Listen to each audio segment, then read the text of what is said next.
So remember when I said I wouldn't disappear and then I absolutely disappeared? My bad. But I'm back.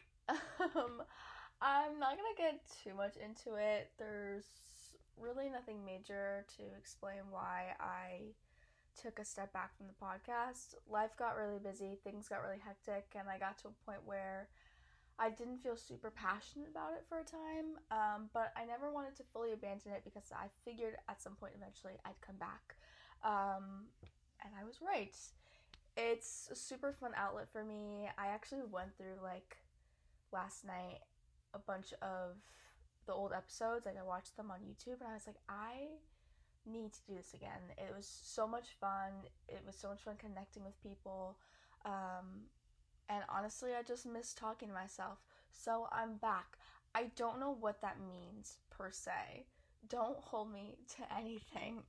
But I definitely want to do my best to get back online and start posting again because I'm finally in a headspace and in a moment in life where this feels like the right thing to do. Um, so I'm back. Let's catch up. It's been a minute. A lot of things have changed. Um, so first things first, 1 year older, 1 year wiser. Your girl is 23. I just turned 23 a couple weeks ago.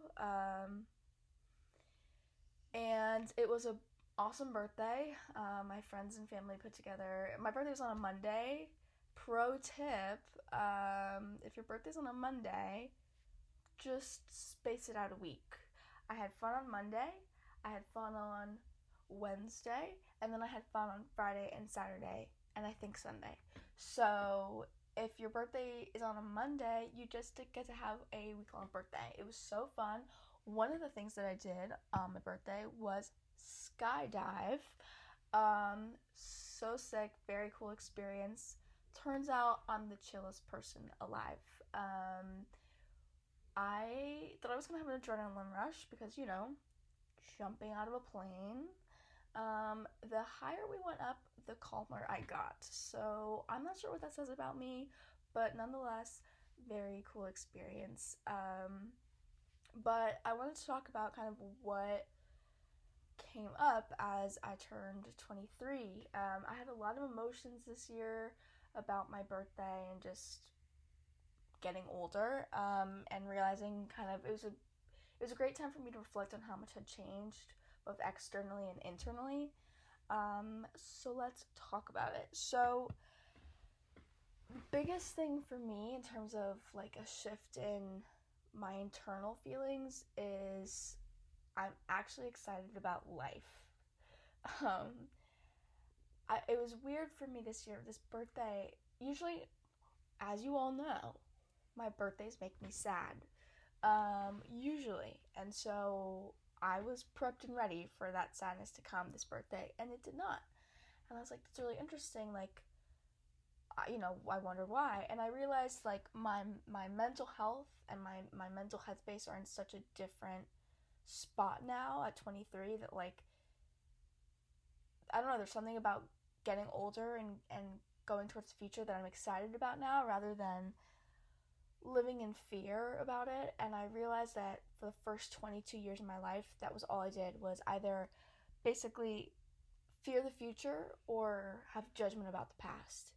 And those two things for me kept me so small, and I couldn't ever be in the present, because I was constantly worried about the past or the future.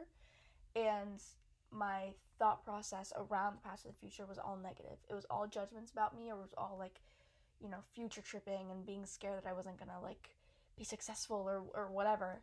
Um, so that's been a really big shift for me, and it's been really exciting being like, oh, I feel like I'm living now and not just like surviving. Um, and it's been very eye opening to realize that I did do that, where I did constantly worry about the future or worry about the past. So, when I catch myself doing that now, I can bring myself back to the present rather than get caught up in it, because it really did put blinders on for me. Like, I had tunnel vision, and I was totally letting life pass me by. And I think that's one of the reasons why my birthday used to make me so sad, because I was like, well, I'm just gonna, it's another year of freaking out because I'm closer to the future or something like that, and I'm not in that space anymore. So that's been really big for me, and that's been really eye-opening, and I'm really, really, really, really glad that I'm in that headspace. And so I'm in this space now of, I feel a lot more free, and it almost feels like when I was a kid, like, I think when we're little, there's nothing has happened yet in terms of, like, imprinting on us. Nothing has happened with us internally. I won't speak for everybody else. For me, when I was a kid, there's nothing that happened internally to where it imprinted while I was a kid that life was scary, life was hard, I had to be mean to myself, things like that.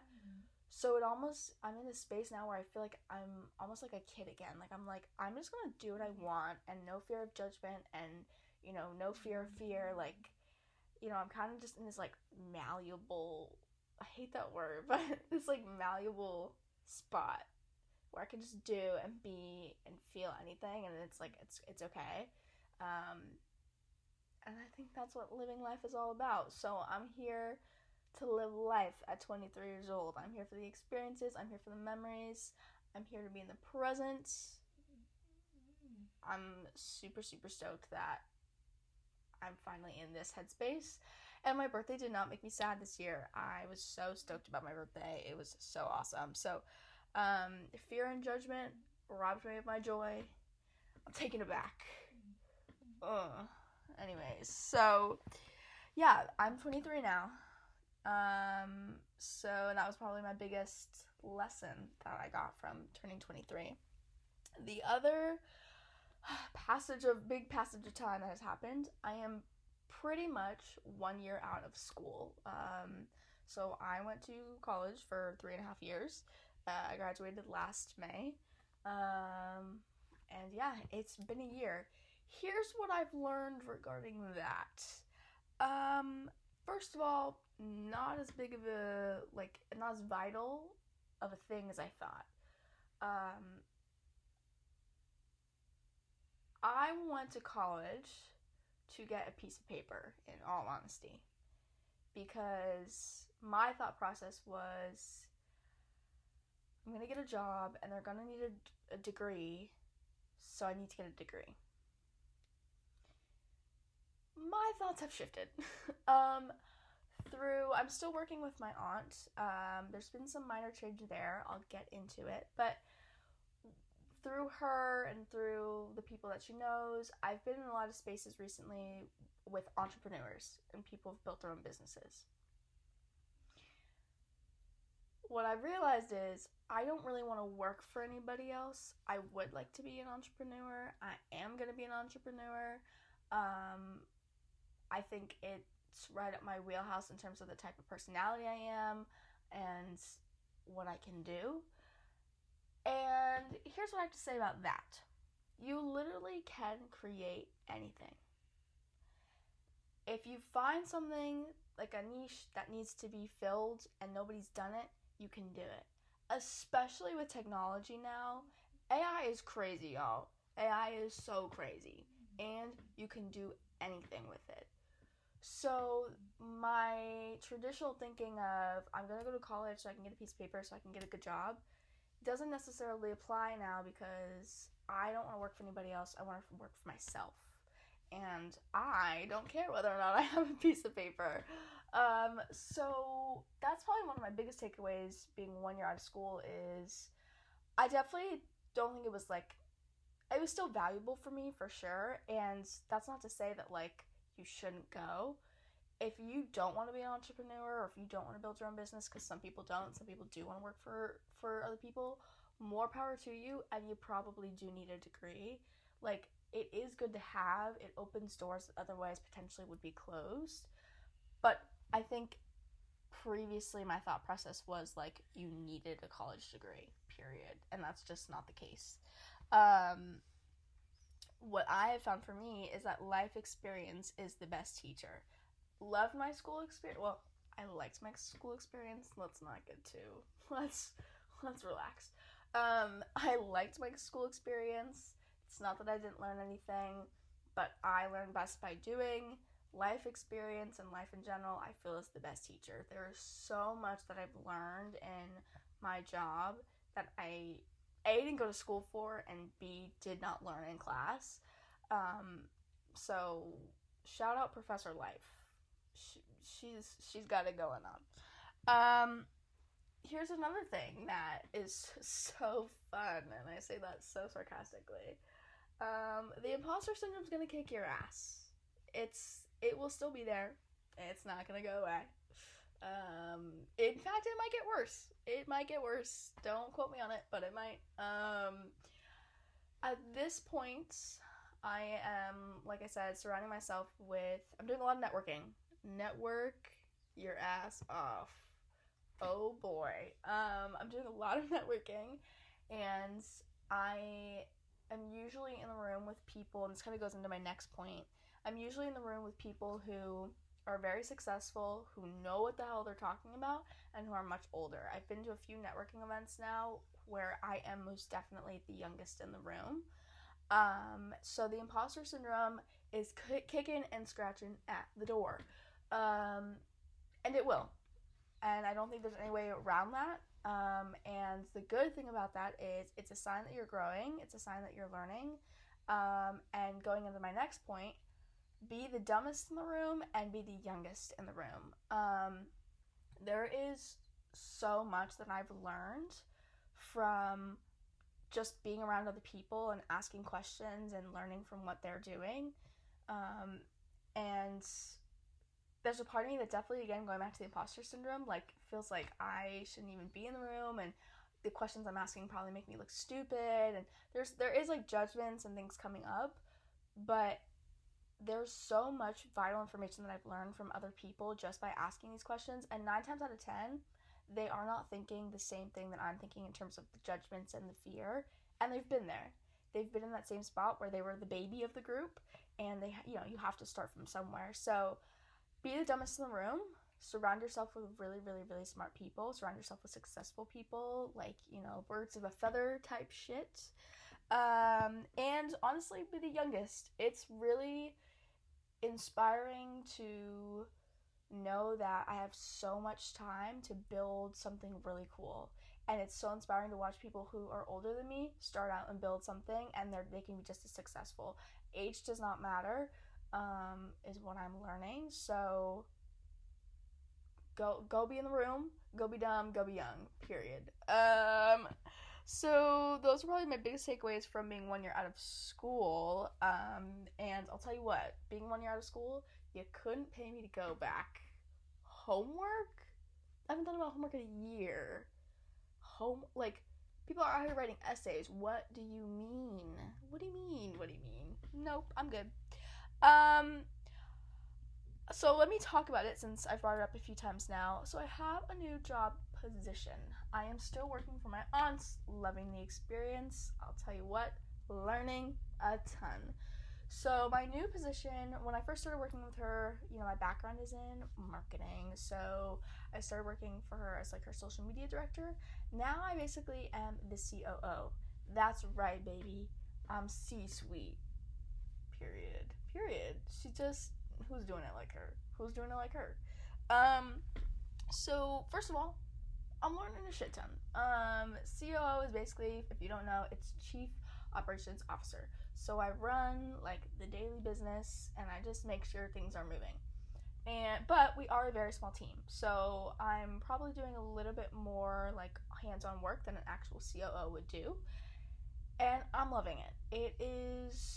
It's been a really cool experience. There's so much about business that, and specifically like digital marketing and just online business that I've learned about that is probably so useful it's not even funny.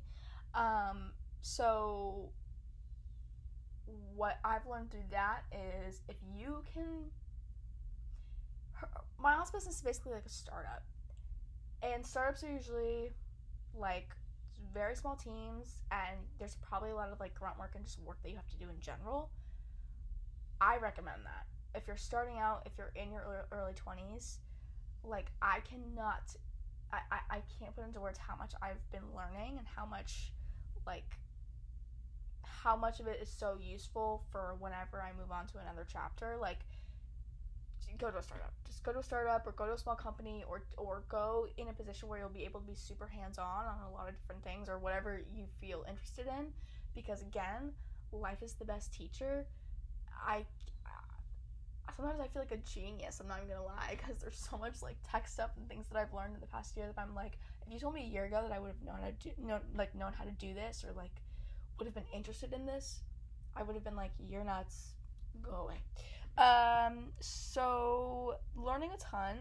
The thing I'm learning about myself is I really like technology. Turns out I love technology. Like, in terms of, I want to learn how to code and like build like online platforms. That was not something I saw on my radar at any point. You think I was doing comp sci in college? You think I was doing engineering? No. But turns out I really like computers and I really like to build things. So that's cool. The other things I've learned that have, the other thing I've learned is how do I phrase this? I think being in a position that I have respect for, like being the COO, has inspired me to represent myself better. Like, I don't know how to describe it. There's a way that I carry myself, like especially when I'm networking and like in different like professional environments, that here's how I'll phrase it. I think in my original position there was a part of me that kind of just undermined myself, and that's my own judgments and my own assessments and things like that. Being in this new role has definitely made me represent myself better. I think I like walk in a room and I make sure that I look confident, and again, there is that thing of I'm also usually the youngest in the room, so I feel like there is a little bit more that I have to prove, or I have to show people that I am serious, or that I'm you can be written off as like, oh, that's just like the aunt's niece type of thing. So it has helped me in terms of shifting the way I represent myself, and like I feel like I show up differently because I'm like, no, my role is important and it's like I run the business. So that's been cool to see, like just kind of that shift of how I walk in a room and things like that. And then probably the two biggest takeaways for me, one is to know when to be a control freak. I am a control freak, and proud of it. Thank you so much. And the thing that I've learned is know when to be a control freak when running a business, and know when you need to be like hands off. So yeah, the two things I've learned, they kind of go hand in hand. Know when to be a control freak, and also know when to go with the flow, because especially when you're building a business and it's a startup, nothing is going to work out the way you want it to. So sorry to tell you that, to be the one to break the news to you. Literally nothing is going to work out the way you want it to. So there is like a party that just needs to be flexible and adaptable. That's been such a learning curve for me because I need things the way that I need them. I want to control things so badly, and when you're building a business, that's just not plausible. There's so many moving parts and so many things, and things shift and change all the time. So sometimes, especially when you're in the position I'm in, it's good to know when to be like, okay, no, I need to take the reins and put my foot down, or know when to be like, okay, we just need to like be flexible. It is what it is. This didn't work out. Let's move on to another task, or let's shift, or what have you. So that's been super impactful for me because my control freak ass wants things like the way that I want them exactly, and that's just not how it works. It drives me nuts, but it is what it is. So the other thing that's changed, I'm single. Pause for effect. Yeah, I'm not gonna go too much into this out of respect for the other person, but I do want to share things that have come up for me, like individually through that whole endeavor. I did, uh, my 3 year relationship did end, somewhat recently. Um, and it was actually a very impactful situation. A few things that I took away from that situation. First, that people don't have to stay forever to be impactful. I have nothing but good words to say about my ex boyfriend, and he will be one of those people that I just have in my head and my heart forever. I will always have a lot of love for him. He was a very impactful person in my life. And yeah, he's what we shared will never go away, and he doesn't have to stay forever for me to like still have that love and care for him in my heart. He the two go hand in hand. So he didn't have to stay forever to be impactful to me. He was very impactful in my life and a very important figure in my life. And my philosophy is some people are here to teach you and or help you heal. Um, at this point, I'll get into this a little bit later, in terms of kind of what shifted my mindset and other things. But at this point, my philosophy right now is everything can be a lesson if you look for it. And I don't think you have to get too crazy with it or too deep into it. But I think people are great lessons in general, whether it's your parents, whether it's your friends, whether it's your significant others. I think people can help you learn things and teach you things. So there were definitely things that I learned from him. I think I learned how my projections of myself were then put on other people. Going back to those like judgments of myself, I think I did the same thing with people, and especially you do it with people that you're close to. So I did it with the same. I projected my judgments onto him and things like that, and so I think concepts like that where once I took a step back and looked at the relationship and looked at my part in it, there were things that I learned. Things like I don't want to be a person who judges everybody else. That's not who I want to be, especially the person that I love. And looking back on it, for me, he was with me at a very interesting time in my life, very volatile. My mental health and just my health in general was not great, and I was just in a very different space. And he was somebody who had a lot of patience and a lot of kindness for me. And I think when you find people like that, it can be very healing, especially when you've never experienced that before. I had never experienced a relationship in that way. So, yes, I'm currently not in a relationship, and it was a beautiful, beautiful experience. Probably the biggest thing that it taught me was the concept of gratitude. Conceptually, like that was one of those things that conceptually I understood, but until I felt it, until it like I had a wave of gratitude washed over me, I wasn't gonna understand it.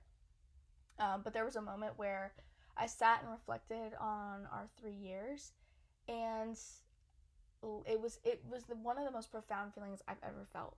It just came over me, this wave of gratitude of like, wow, what a beautiful experience, what a beautiful person. I'm so lucky that I got to experience that.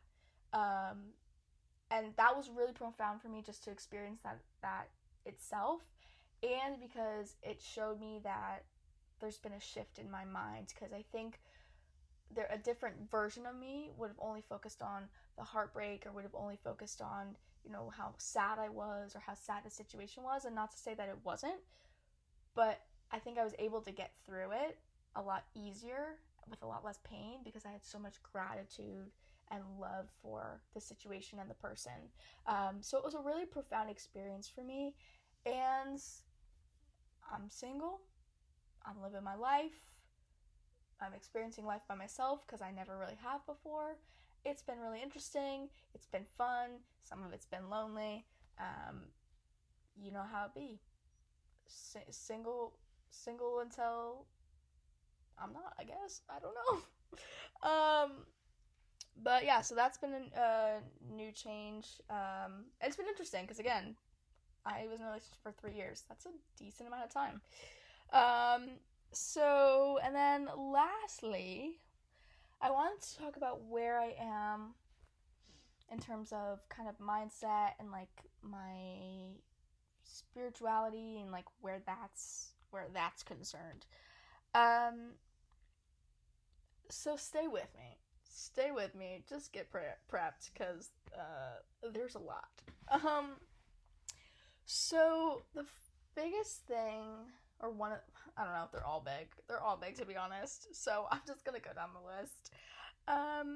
So firstly, the major change that I've noticed is like there's a shift of focus for me, where I don't care as much about me as an individual. So my belief is we're all connected, we're all one. You can take that any way you want. So if that's the case, me as an individual is minute in the grand scheme of things. And I think we're such an individualistic society that we're kind of conditioned to think of only me, and we're so like me-centric. And I've kind of shifted that to a more like outward focused take. And I kind of sat with myself and I was like, okay, if I were to take the focus off of me, then what would my focus be on? And I think connecting with people, I mean, it's the reason why I started this podcast. I love connecting with people and learning about people, and I don't know, bridging gaps and things like that. So one of the biggest impacts for me recently has been like really understanding what I value, and what I value is building community.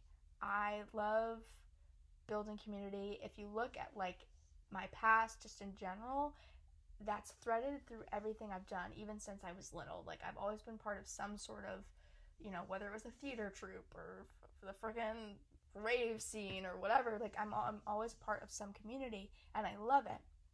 So finding what my values are and why they're important to me has been so vital in kind of just this process of growing and learning and building. And so the shift of focus to a more outward focused approach has been insane. And so this idea of like, oh, I'm here to build communities. That's why I was put on the earth, to connect with people and share with people and grow with people.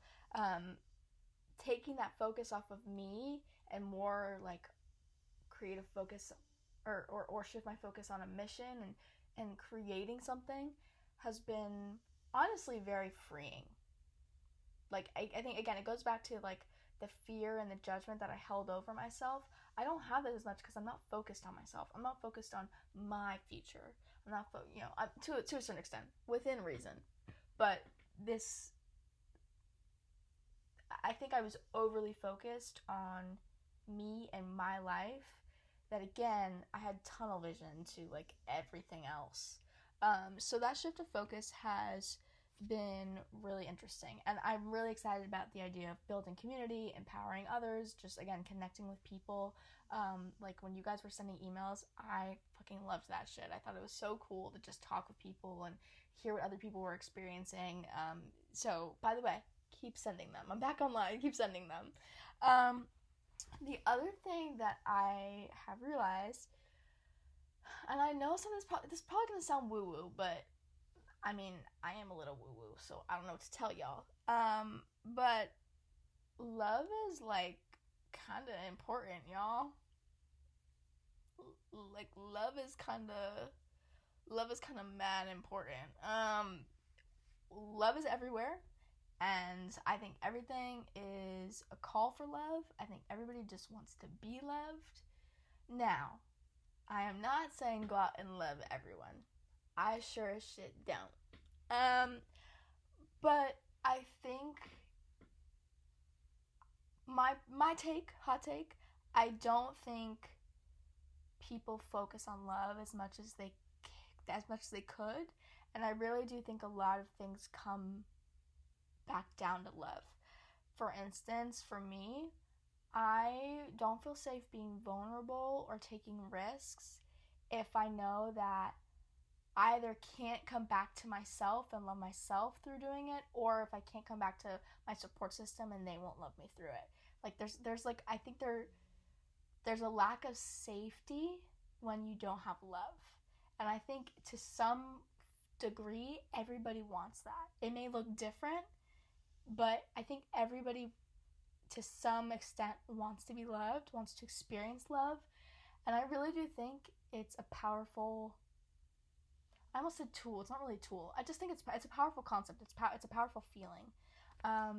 So for me, I've been having to retrain my brain, but to really like lead with love and lead with empathy and lead with kindness and compassion in all aspects, with myself, with others, even in a professional aspect. There's been so many instances where, networking can kind of get repetitive and, hey, what do you do? And, oh, how long have you been doing that for? And, when you really sit and start to talk with people and go deeper, like you learn about their hobbies and their passions and things they do outside of work and really what lights them up. And seeing people respond to that is always 10 times better for me anyway than just having a conversation about what they do and how long they've done it for. Still interesting, but you don't see people in the same light, I feel. So everybody just wants a little love, is what I'm learning, which I get. Love makes the world go round, you know what I mean? The other thing is a lot of my fear has turned to excitement. I basically have no anxiety anymore. When I started this podcast, I was an anxious mess. I was on medication. My body was constantly buzzing. I was constantly on edge. I was constantly wired. That has totally shifted. And I really do think a lot of that has to do with the shift of kind of my perspective, where, again, going back to it all, for me, it all goes back to the judgment and the fear. I had so much fear around just life in general and the future that I was just constantly in panic mode, constantly. So it's been so interesting and beautiful to go from fear to excitement. Of course, there's fear still. Like, I don't know what's gonna happen. There's so much unknown. There's so much uncertainty. Again, at a time like this, your early 20 somethings are terrifying. But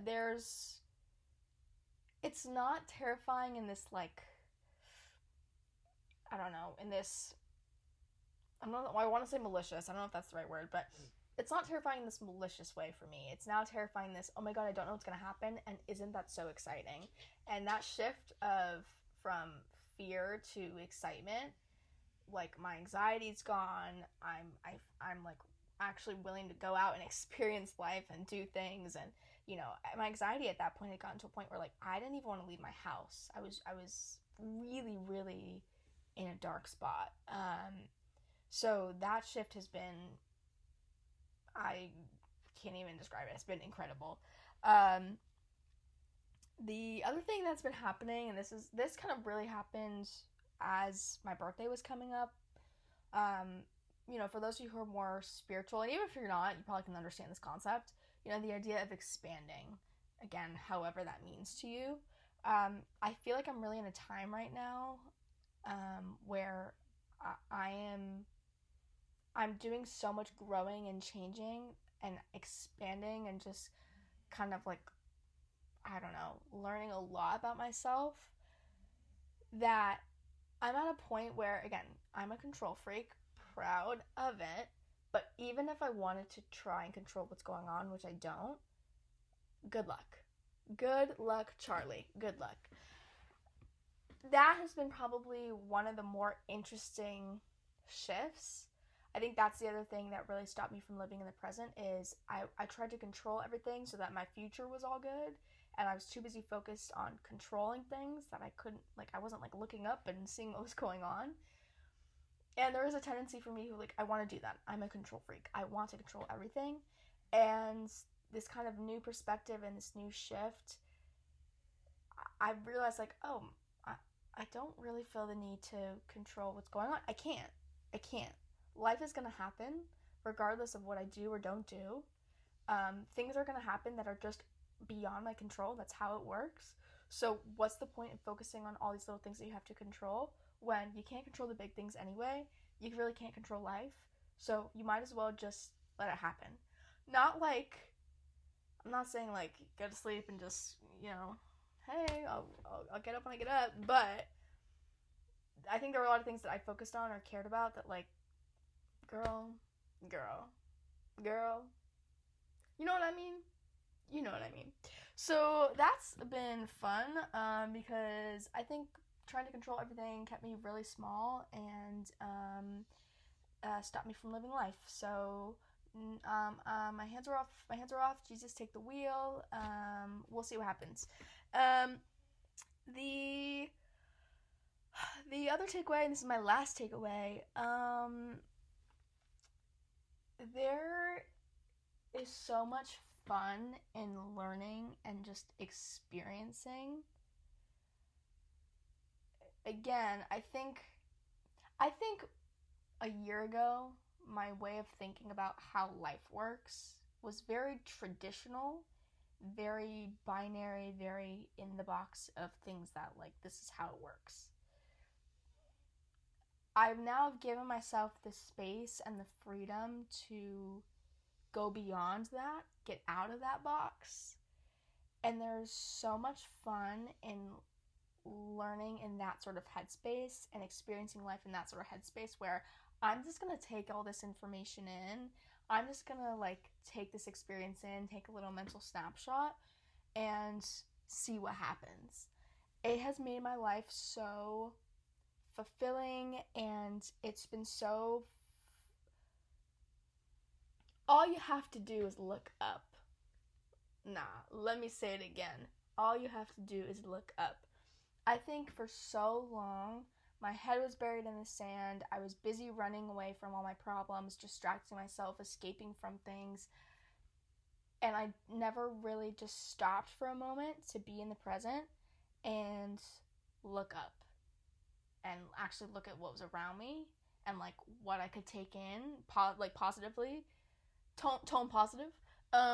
What I could take in and experience and learn from and